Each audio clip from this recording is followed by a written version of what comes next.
يعوذون رجال بأنه كان رجال من الإنس يعوذون برجال من الجن. ആ പറഞ്ഞ രീതിയിലേക്ക് പോകാനൊട്ട് പാടില്ല. മനുഷ്യന്മാരെ കൂട്ടത്തിൽപ്പെട്ട ചില ആളുകൾ ജിന്നുകളോട് അഭയം തേടാറുണ്ടായിരുന്നു, രക്ഷ തേടാറുണ്ടായിരുന്നു. ഫസാദൂഹും റഹഖാ.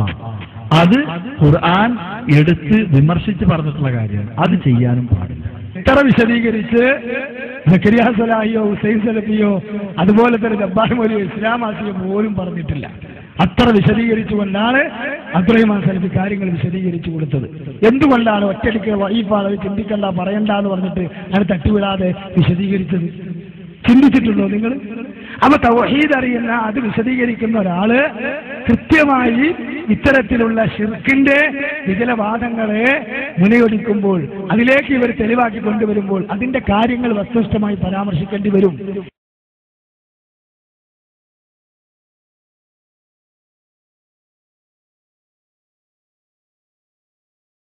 മനുഷ്യന്മാരെ കൂട്ടത്തിൽപ്പെട്ട ആളുകൾ ജിന്നുകളോട് അഭയം തേടാറുണ്ടായിരുന്നു, രക്ഷ തേടാറുണ്ടായിരുന്നു.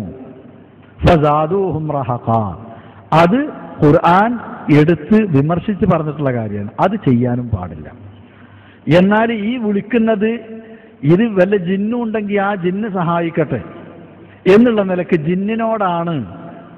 അങ്ങനെ നിയ്യത്ത് വെക്കാനൊക്കെ ആർക്കെങ്കിലും ഒഴിവുണ്ടാകുമോ? ഇങ്ങനെ ഒഴിഞ്ഞ സ്ഥലത്ത് ഇങ്ങനെ പേടിയാണ് നേരത്ത് ജിന്നിനെ നിയ്യത്തിട്ട് ജിന്നിന്റെ സഹായം കിട്ടാൻ. അപ്പൊ അതൊക്കെ കുറച്ച് അതിശയോക്തിപരമായ പ്രയോഗങ്ങളും വ്യാഖ്യാനങ്ങളുമാണ്.